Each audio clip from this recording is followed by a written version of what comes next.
अहमदाबाद शहर की जनता को हम पानी दे रहे हैं और वो जनता जो भरपूर टैक्स आपको देती हो, अहमदाबाद म्युनिसिपल कॉर्पोरेशन को टैक्स भरती हो, उसको इस प्रकार का पानी मिल रहा है।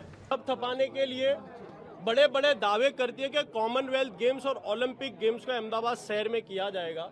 वही दूसरी ओर बात तो ये है कि अहमदाबाद शहर जिसको स्मार्ट सिटी का टैग दिया जाता है, गुजरात मॉडल की सबसे बड़ी महानगर पालिका में अहमदाबाद शहर में भारतीय जनता पार्टी और अहमदाबाद म्युनिसिपल कॉर्पोरेशन इस प्रकार का पानी अहमदाबाद शहर की जनता को पिला रहे हैं। पॉल्यूशन वाला पानी अहमदाबाद के कई विस्तारों में आ रहा है और अहमदाबाद म्युनिसिपल कॉर्पोरेशन के अधिकारी कहीं ना कहीं आयोजनों में मस्त है और व्यस्त है। वीवीआईपीओ के बंदोबस्त में उनको लगाया गया है, लेकिन अहमदाबाद की शहर की जनता को ऐसे पानी पीने की हालात में भारतीय जनता पार्टी ने छोड़ दिया गया है। कांग्रेस पार्टी का आज पूरा डेलीगेशन अहमदाबाद शहर कांग्रेस के प्रमुख सोनलबेन, सभी कॉरपोरेटर की आगेवानी आज मेयर श्री को मिलकर ये रजूआत की गई है कि अहमदाबाद शहर की जनता को शुद्ध पानी दिया जाए।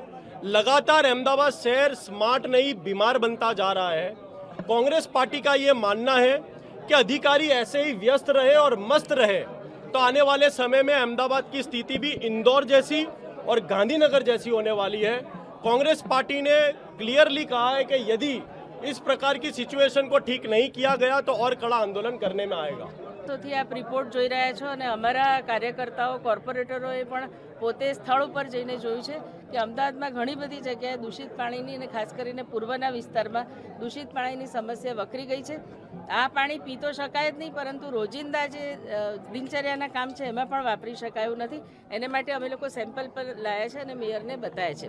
અમે મેયરને રજૂઆત કરી છે કે જ્યારે અત્યારે હવે ઓલમોસ્ટ એમનો ટાઈમ પીરિયડ ખતમ થવા આવ્યો છે, ઇલેક્શન ગમે ત્યારે આવે તે વખતે એના પહેલાં પોતાના જે અધિકારીઓ જે છે કહેવાય છે કે જુદા જુદા કામમાં વ્યસ્ત છે, તેની વચ્ચે સમય કાઢીને આ વિસ્તારોમાં પાણીની સમસ્યાને માટે શું કરવા માગે છે। આ ફક્ત કંઈ અમે ખાલી રિપ્રેઝન્ટેશન લઈને આવ્યા છે એનાથી વાત પતી નથી જતી।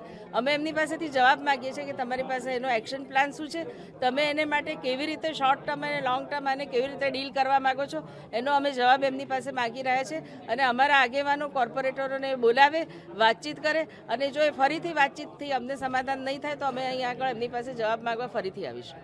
3570 કિલોમીટર ડ્રેનેજ નેટવર્ક અને 5525 કિલોમીટર વોટર નેટવર્ક અત્યારે હૈયાત છે।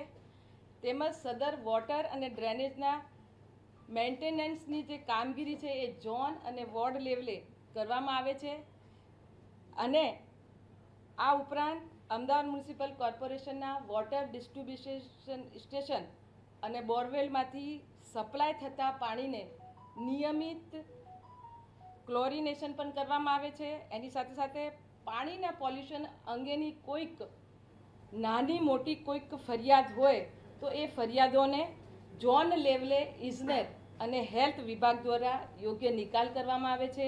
એની સાથે સાથે અમદાવાદ મ્યુનિસિપલ કોર્પોરેશનના ઇજનેર અને હેલ્થ વિભાગ દ્વારા કરવામાં આવેલ કામગીરીના કારણે શહેરમાં કોઈ પણ પ્રકારની રોગચાળાની પરિસ્થિતિ ઉદ્ભવી નથી। એટલે કે જ્યારે પણ કોઈક આવી નાની મોટી આવી ફરિયાદ કે આવડું મોટું મહાનગર છે ક્યારે પણ આવી જાય સ્થાનિક રહીશો દ્વારા તો આના નિરાકરણ માટેનું તાકીદે જે નિરાકરણ માટેનું તાકીદ ધોરણે સ્ટેન્ડર્ડ SOP મુજબ આનું નિકાલ કરવામાં આવે છે।